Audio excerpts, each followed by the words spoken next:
इसी प्रकार अन्य प्रसंगों को श्रवण करने के लिए मेरे YouTube चैनल को सब्सक्राइब करके बेल आइकन को अवश्य दबा दें।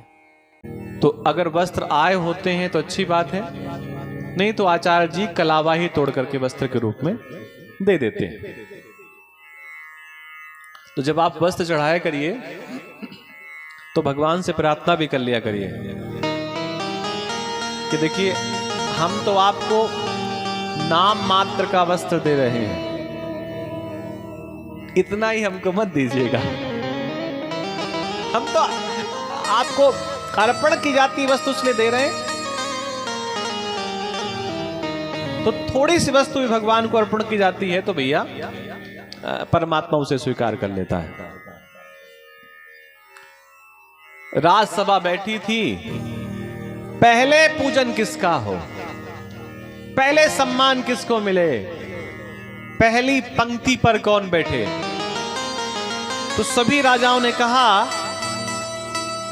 कि कृष्ण को ही सर्वोत्त जो सबसे श्रेष्ठ सम्मान है मिलना चाहिए और भगवान का ही पूजन सबसे पहले होना चाहिए। वहीं पर उनकी बुआ का लड़का बैठा हुआ था शिशुपाल। उसने कहा इसमें और मुझ में अंतर क्या है,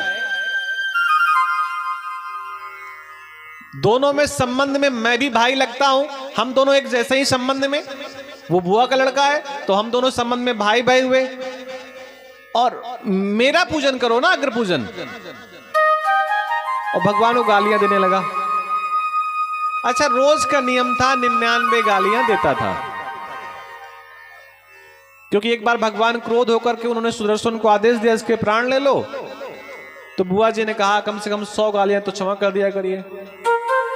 तो 99 ही देता था गाली, 100 नहीं देता था।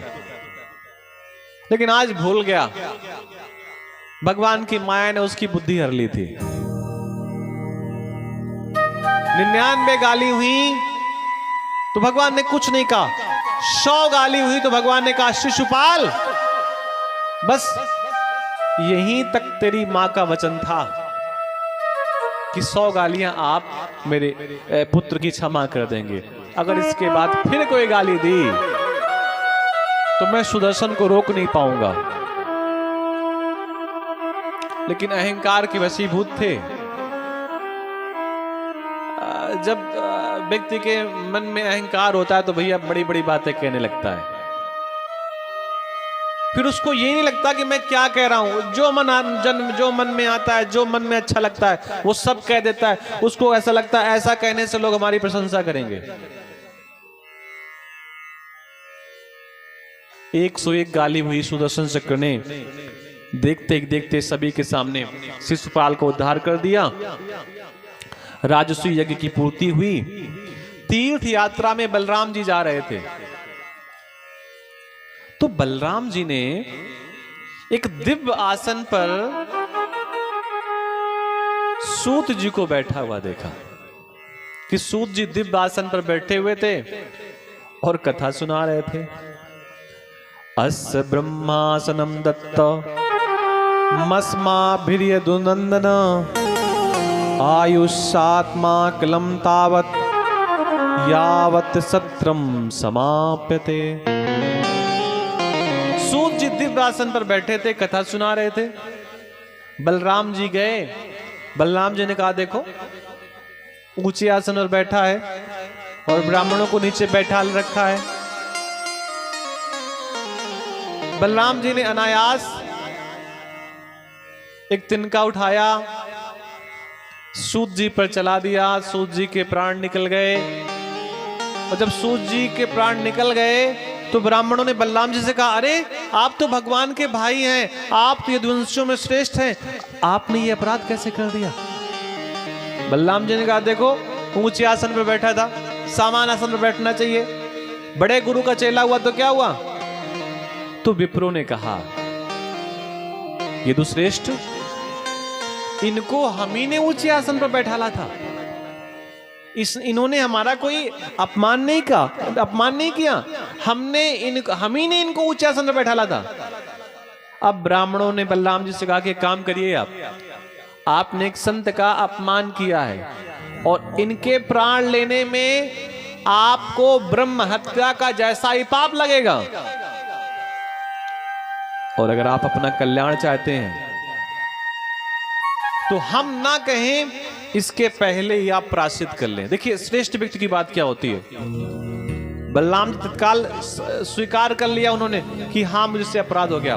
तो बलराम जी ने कहा करिष्ये वद निर्वेशम लोकानुग्रह कामेमा नियमा प्रथमे कल्पे यावात सातु विधीयता। बलराम जी ने जब ऐसी बात सुनी तो बलराम जी ने कहा कि जो उत्तम कोटि का श्रेष्ठ कोटि का प्रायश्चित होता है वो मुझे बताओ। अगर मैंने अपराध किया है तो प्रायश्चित भी मैं जो सबसे श्रेष्ठ है वो करूंगा। श्रेष्ठ का मतलब जो सबसे कठिन हो, जिसमें पूर्णतया पाप की निवृत्ति हो जाए।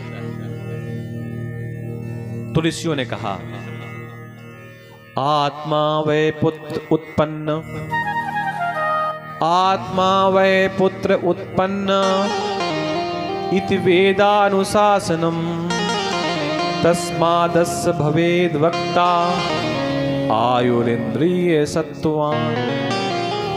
पुत्र ही पिता का स्वरूप होता है। अच्छा, पिता अपने पुत्र से पता है क्यों प्रेम करता है? क्योंकि होता तो पिता का पुत्र है, लेकिन वो उसी के रक्त का विस्तार होता है। होता तो वही है ना, उसमें कोई अंतर थोड़ी ना होता है। तो कहीं न कहीं पिता अपने पुत्र को प्रेम नहीं करता, पिता अपने नए शरीर को प्रेम करता है। भाई पिता की उम्र हो रही है, माँ की उम्र हो रही है, तो जिसको प्रेम करना है उसी का तो शरीर है, उसी का तो रक्त मज्जा मांस रुधिर ये सब बना हुआ है। तो पुत्र पिता का स्वरूप है। आपने सूत जी का अपमान किया, उनके प्राण ले लिए। अब ऐसा करो, आदर के साथ सूत जी के पुत्र को उसी आसन पर बैठा लो। तब रोमहर्षण के स्थान पर उनका पुत्र आसन पर बैठा, और जो बची हुई कथाएं थी वो उनके पुत्र ने कथा सुनाई। इल्वलस्य सुतो घोरो बल्बलो नाम दानवा सादूष्यन्ति ना सत्र मेत पर्वणि पर्वणि।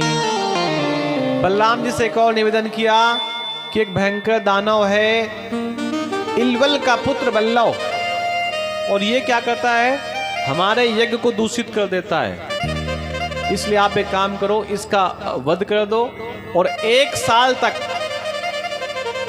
तीर्थों की यात्रा करो। इस बात को बहुत बिल्कुल दिमाग में बैठ जानी चाहिए। 1 साल तक तीर्थों की यात्रा करो, भ्रमण करो। इससे क्या होंगे, तुम्हारे पाप दूर हो जाएंगे, ब्रह्म हत्या का जो श्राप है वो क्षीण हो जाएगा। कहने का साधारण सा मतलब है कि जब भी 2, 4, 5 दिन का भैया मौका मिले तो किसी नए तीर्थ में घुमाओ। ना घूमने जा सको तो गंगा में स्नान कर लो, जा करके। गंगा में स्नान करने में डर लग रहा है तो लोटा लेकर के जाओ, बगल में बैठ करके जल डाल लो। कहने का मतलब कहीं न कहीं तीर्थ स्थान पर जाते रहो। जो अपना ये ब्रह्म क्षेत्र है, बिठूर क्षेत्र है, ये भी बहुत दिव्य स्थान है, बहुत दिव्य स्थान है। लेकिन है क्या कि वो घर की वस्तुएं, नजदीक की वस्तुएं व्यक्ति को उनकी कोई तवज्जो ही नहीं होती, कोई वैल्यू ही नहीं होता। जो लोग गंगा किनारे रहते हैं कभी गंगा स्नान नहीं करते, कभी कभार करने अलग विषय है, और जो दूर रहते हैं वो स्नान कई बार कराते हैं। इसलिए जब भी मौका मिले अपने पापों की क्षति के लिए, पापों की निवृत्ति के लिए तीर्थ स्थानों का भ्रमण करना चाहिए, दिव्य स्थानों पर जाना चाहिए। अगर आपके कोई गुरुजी हैं तो महीने, 2 महीने, 4 महीने में उनको प्रणाम करना चाहिए। रोज रोज गुरुजी के पास नहीं जाना चाहिए। आप कहेंगे क्यों? देखिए, मनुष्य है, कुछ न कुछ कमियां सब में होती हैं थोड़ी बहुत। अगर हम बहुत दिन तक गुरु जी के पास रुक लेंगे, रह जाएंगे, तो गुरु जी के हमको अवगुण दिखाई देने लगेंगे। इसलिए कभी कभी जाएं, प्रणाम कराएं, फिर अपने कार्य पर लग जाएं, फिर जाएं, फिर प्रणाम कराएं, फिर अपने कार्य पर लग जाएं। ये प्रक्रियाएं व्यक्ति को जीवन भर करते रहनी चाहिए। बोलिए वृंदावन बिहारी लाल की जय। बलराम जी यात्रा के लिए चले गए। काशी के एक विप्र की कथा आती है। काशी का एक ब्राह्मण दंपति भगवान का बहुत बड़ा उपासक था, लेकिन सब कुछ उनके पास था, एक छोटी सी कमी थी। पता है क्या कमी थी? उस कमी का नाम था उनके पुत्र नहीं था, संतान नहीं थी। और भगवान शिव की नगरी में कोई व्यक्ति परेशान हो तो जाएगा किसके पास? भगवान शंकर के पास। भगवान शंकर की प्रार्थना करता वह ब्राह्मण नित्य। और शिव से एक दिन उन्होंने, शिव प्रकट हो गए, बोले तुम रोज हमारी पूजन पाठ करते हो, रोज हमारी प्रदक्षिणा करते हो, रोज हमारी स्तुति करते हो, बताओ तो सही ये सब करने का कारण क्या है? आप चाहते क्या है? तो ब्राह्मण ने कहा भगवान सब कुछ हमारे पास है, बस एक पुत्र नहीं है। अगर पुत्र की प्राप्ति हो जाए तो फिर क्या कहना, सारे सुख हो जाएं। भगवान शंकर ने कहा कि ये बताओ पुत्र कैसा चाहते हो? ऐसा पुत्र चाहते हो जो दुख दे, या ऐसा पुत्र चाहते हो जो सुख दे? तो ऐसा कौन सा व्यक्ति है जो ये चाहे कि पुत्र में दुख दे? तो ब्राह्मण दंपति ने कहा कि देखो ऐसा पुत्र दो जो सुख दे। तो भगवान शंकर ने कहा इसमें एक और छोटी शर्त है, सुख देने वाले पुत्र की थोड़ी उम्र कम होगी। लेकिन उसने कहा कोई बात नहीं, उम्र कम होगी कोई समस्या नहीं है, लेकिन कम से कम सुख तो देगा। भगवान शंकर आशीर्वाद देकर के चले गए और बता दिया बेटे की उम्र 5 साल है। अब बेचारा ब्राह्मण प्रसन्न तो बहुत था कि भगवान शंकर ने कहा है कि पुत्र का सुख मिलेगा, तो निश्चित सुख मिलेगा, लेकिन उम्र 5 साल बताई है तो दुख भी था साथ में। भगवान की कृपा से पुत्र की उत्पत्ति हुई, पुत्र रत्न की प्राप्ति हुई ब्राह्मण को। बड़े प्रेम से उसका लालन पालन करने लगे। 1 साल का ब्राह्मण हो गया, 2 साल का बालक हो गया, 3 साल का बालक हो गया। अब तो चिंता सताने लगी कि उम्र 5 साल है और जीवन के 3 साल निकल गए, 2 ही साल बचे। तो एक पंडित जी के पास गए, ज्योतिषी के पास, पूरी बात बताई। बोले कोई उपाय हो तो बताओ। बोले हाँ एक उपाय है, प्रातः काल अगर आपका बेटा संत महात्माओं को, श्रेष्ठ संत महात्माओं को प्रणाम करे, उनका आशीर्वाद ले, तो निश्चित सब प्रकार के कष्ट दूर हो जाएंगे, लेकिन संत श्रेष्ठ होना चाहिए। ब्राह्मण ने कहा ये बताओ श्रेष्ठ संत, सच्चे संत कहां ढूंढेंगे, कैसे पहचानेंगे? और तुम ही कोई उपाय बताओ ना। तो ज्योतिषी ने कहा कि ऐसा करो, जो मिल जाए उसको प्रणाम करो, कोई न कोई तो सच्चा मिल ही जाएगा। बालक को पिता ने सिखा दिया जब वो 4 साल का हो गया कि जो दिखाई दे सबको प्रणाम करो। आयुर्विद्या यशो बलम, प्रणाम करने से 4 चीजें अपने आप मिल जाती हैं। अब वो 4 साल का बालक प्रातः काल उठ करके जो भी रास्ते में दिखाई देता उसको प्रणाम करता। अच्छा लोग भी आशीर्वाद देते, जीते रहो, बड़े हो जाओ, दीर्घायु हो जाओ। यही उस ज्योतिषी ने कहा था कि किसी सच्चे व्यक्ति का अगर आशीर्वाद मिल गया कि दीर्घायु हो जाओ तो पुत्र की उम्र बढ़ सकती है। अब होते करते करते 4 साल हो गए, 5 साल होने में 3 दिन बाकी रहे। अब तो बड़ी चिंता सताने लगी कि भगवान शंकर ने कहा, भगवान शंकर की बात झूठी तो हो नहीं सकती। उसी दिन अनायास सप्त ऋषि, जो 7 ऋषि हैं, वो काशी में भ्रमण करने के लिए भगवान शंकर का दर्शन करने के लिए आए। तो ब्राह्मण ने सप्तऋषियों को प्रणाम किया। सप्तऋषियों ने सोचा ये धरती का पुत्र है, बालक है, धरती का बालक है, ऐसा करते हैं इसको उम्र का आशीर्वाद देते हैं। तो सप्तऋषियों ने आशीर्वाद दिया, दीर्घायु भव, चिरंजीव हो, लंबे समय तक धरती पर रहो। पीछे उनके माता पिता खड़े थे, ब्राह्मण दंपति। ब्राह्मण दंपति ने उन सप्तऋषियों को प्रणाम करके कहा, गुरुदेव आपका आशीर्वाद 3 दिन बाद झूठा हो जाएगा। उन्होंने कहा, मेरा आशीर्वाद कैसे झूठा हो सकता है? मैं सप्तऋषि हूं, हम सप्तऋषि हैं, हम जो कहते हैं वो हमारी वाणी नहीं होती, वो भगवान की वाणी होती है, और भगवान की वाणी झूठी नहीं हो सकती। आखिर आप ये कैसे कह सकते हैं कि हमारी वाणी झूठी हो जाएगी? तब ब्राह्मण दंपति ने कहा कि भगवान शंकर ने ऐसा ऐसा आशीर्वाद दिया है। उनको लगा कि नहीं, अगर शिव ने कहा है तो शिव ही सत्य है, शिव की भाषा झूठी नहीं हो सकती, शिव का आशीष झूठा नहीं हो सकता। उन्होंने कहा, ब्राह्मण ऐसा कर, ये बच्चा हमको दे दे, इसको हम देवलोक ले जाते हैं, और अगर किसी का वहां आशीर्वाद मिल गया तो उम्र बढ़ भी सकती है। ब्रह्मा जी के पास, अच्छा जब ये बात हुई तो सप्तऋषियों का चेहरा मुरझाया हुआ था, क्योंकि सप्तऋषियों को लगा कि अगर हमारा आशीर्वाद झूठा हो गया तो लोग क्या कहेंगे। सप्तऋषि उस बालक को ब्रह्मा जी के पास ले गए। पहले सप्तऋषियों ने ब्रह्मा जी को प्रणाम किया, और जब सप्तऋषि प्रसन्न हो गए तो पीछे से उस बालक को भी प्रणाम करवा दिया। सप्तऋषियों को ब्रह्मा जी ने आशीष दिया, आशीर्वाद दिया। बालक ने प्रणाम किया तो ब्रह्मा जी को लगा धरती का बालक है, इसको धरती वाला आशीर्वाद देते हैं। और ब्रह्मा जी को अनुभव है कि जितने राक्षसों ने आज तक पूजन किया है, तपस्या की है, उन्होंने लंबी उम्र मांगी है। मांगी तो अमरता है कि मरे कभी नहीं, अमरता का मतलब लंबी उम्र।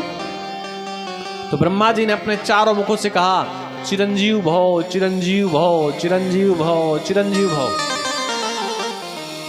जब ब्रह्मा जी ने इस प्रकार का आशीर्वाद दिया, तब जाकर के सप्तऋषियों को थोड़ा सा सुकून मिला कि अब अगर हमसे कोई कहेगा कि सप्तऋषियों का आशीर्वाद झूठा, तो हम कह देंगे जब ब्रह्मा जी का आशीर्वाद झूठा है तो हमारा झूठा हो जाए तो क्या फर्क पड़ता है।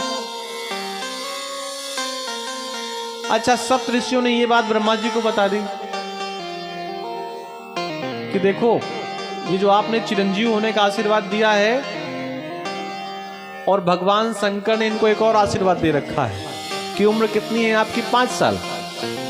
तो भगवान शंकर, ब्रह्मा जी भी घबरा गए कि मैंने तो चिरंजीव होने का आशीर्वाद दे दिया, अगर ये मर गया तो दोष हमारे ऊपर आएगा कि ब्रह्मा का आशीर्वाद झूठा, ब्रह्मा झूठे। तो ब्रह्मा जी ने कहा, ऐसा करो, इस बालक को यहां पर ले आए हो, चलो वहीं जहां से समस्या का प्रारंभ हुआ है। भगवान शंकर के पास उस बालक को ले गए। पहले तो पितामह ब्रह्मा ने प्रणाम किया, पीछे से सप्तऋषियों ने प्रणाम किया। अब भगवान शंकर तो समाधि में है, पीछे से उस ब्राह्मण ने प्रणाम किया बालक ने।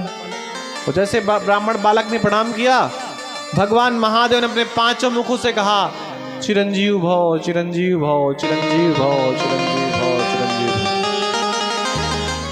अब ब्रह्मा जी को थोड़ी सी सांस में सांस आई कि अकेले नहीं फंसेंगे। अगर कहीं कोई बात ऐसी आएगी कि आपका आशीर्वाद झूठा, तो हम कह देंगे जब सत्यम शिवम सुंदरम का आशीर्वाद झूठा, तो हम तो थोड़ा पीछे के व्यक्ति हैं।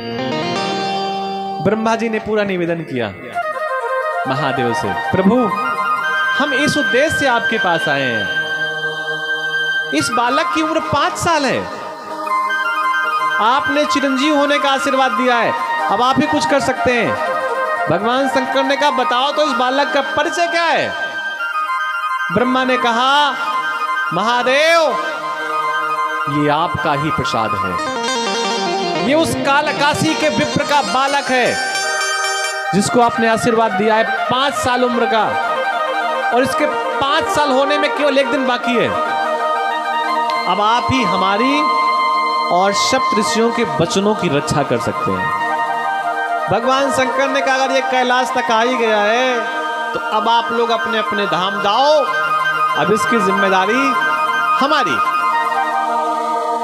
अगली प्रातः काल हुई तो भगवान शिव ने कहा देखो हमारे भक्त सब जगह हमको बुलाते रहते हैं, कभी आनंदेश्वर में, कभी भूतेश्वर में, कभी जंगलेश्वर में, कभी रामेश्वर में, कभी काशी में, तो हमें सब जगह जाना पड़ता है और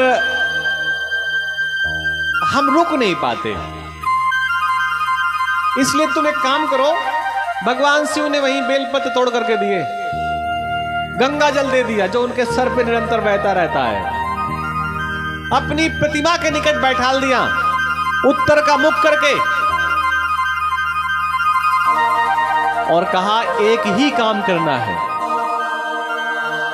बेलपत्र चढ़ाना और मेरे पंचाक्षरी मंत्र का जप करना।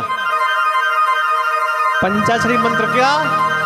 नमः शिवाय। ओम नहीं, ओम लगाएगा तो 6 अक्षर का हो जाएगा।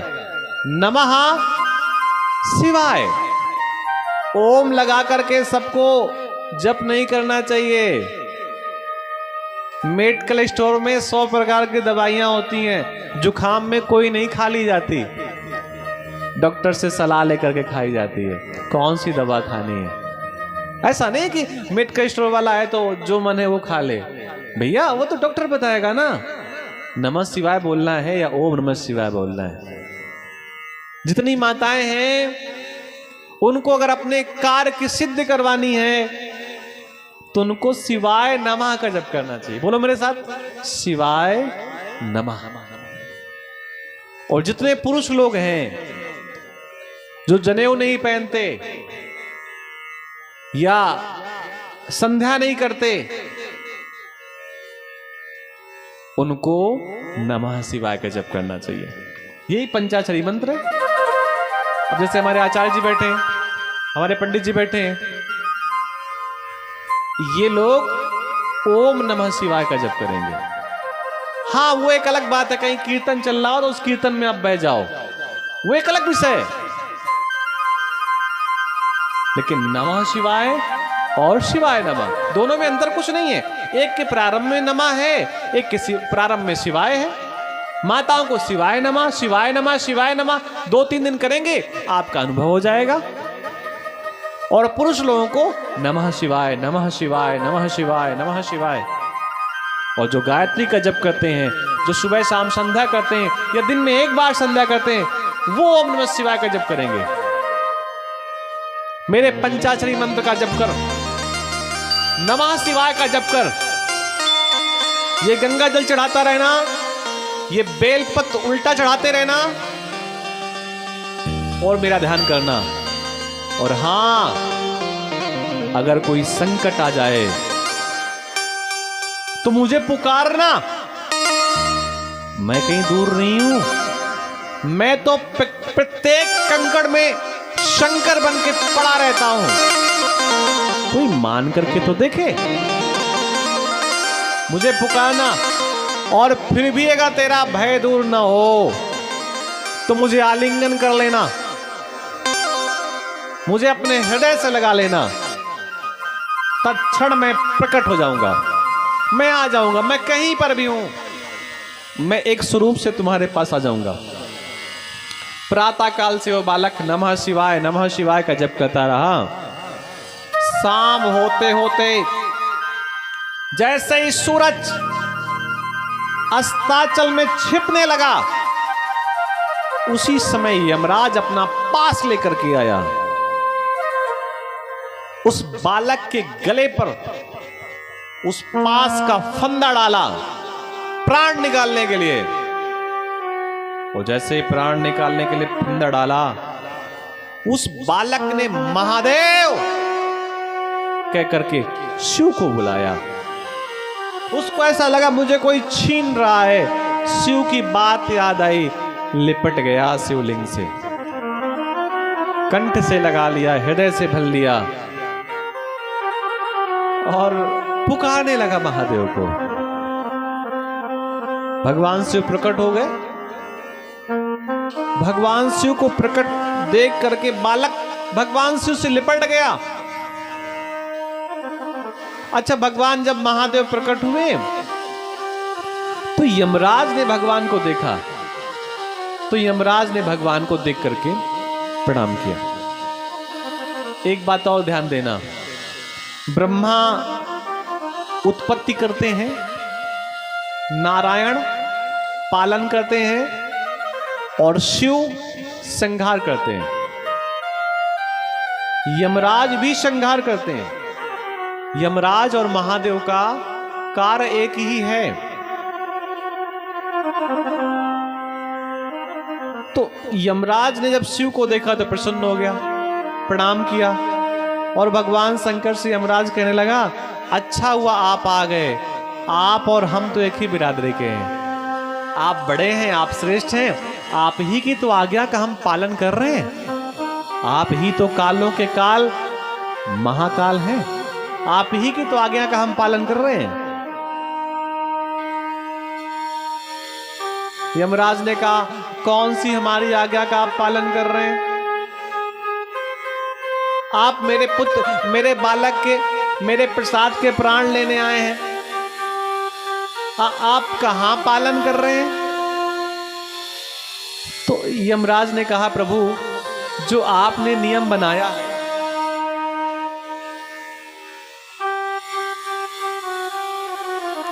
मैं उसी का पालन कर रहा हूं।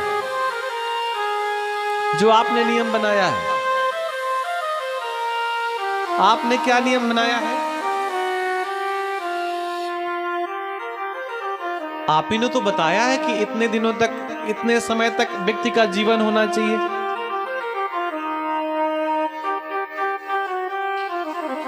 तो भगवान शंकर ने कहा, ये बताओ हमने इसकी उम्र कितनी बताई? बोले 5 साल।